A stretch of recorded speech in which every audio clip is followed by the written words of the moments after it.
Davao City naman, kamangha-mangha ng mga palamuti ang hindi maiwasang pagmasdan. Hindi lang ng mga kababayan natin, kundi pati na rin ng mga dayuhang turista dahil sa maaga nilang pagsisimula ng Pasko. Si Regine Lanuza ng PTV Davao para sa detalye. Simula pa lang ng Burr months pero ramdam na ang holiday season sa bansa dahil kilala ang Pilipinas na may pinakamahabang selebrasyon ng Pasko. Dito sa Davao City, ilan sa mga malls ang nagparamdam na ng spirit of Christmas sa kanilang mga mall-goer. Tulad na lang ng mall dito sa Ecoland, Davao City. Mapapalingon talaga ang mga dadaan dito dahil sa kanilang Christmas decorations.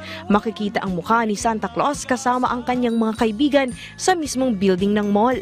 May maagang pagbati rin sa mga mall-goers ngayong holiday season na ginamitan ng gobo lights. Atraksyon din itong mga dekorasyon sa entrada ng mall. Bukod sa Christmas tree na napuno ng lights, may paarko rin na kumukuti-kutitap. Mayroon ding Santa Claus na welcome sa iyo. Ang nasabing dekorasyon ang nagpahanga sa turistang si Magda. Ito ay kahit hindi sila nagse-celebrate ng Pasko dahil sa relihiyon.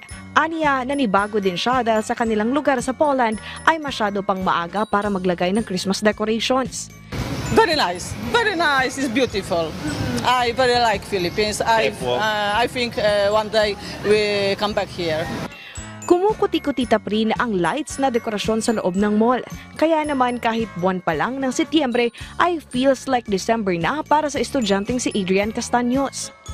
Opo, kay mas lively tanawon ang place tapos mas ma-feel jud nimo na grabe jud ang Christmas spirit.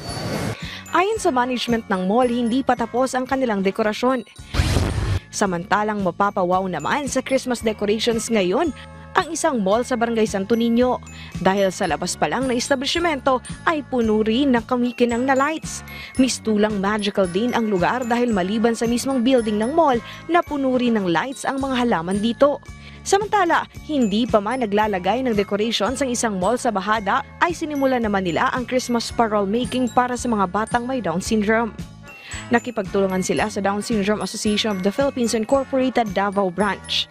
Hand-painted na mga partisipante ang mga disenyo ng mga parol, kaya naman kaabang-abang ang parol display.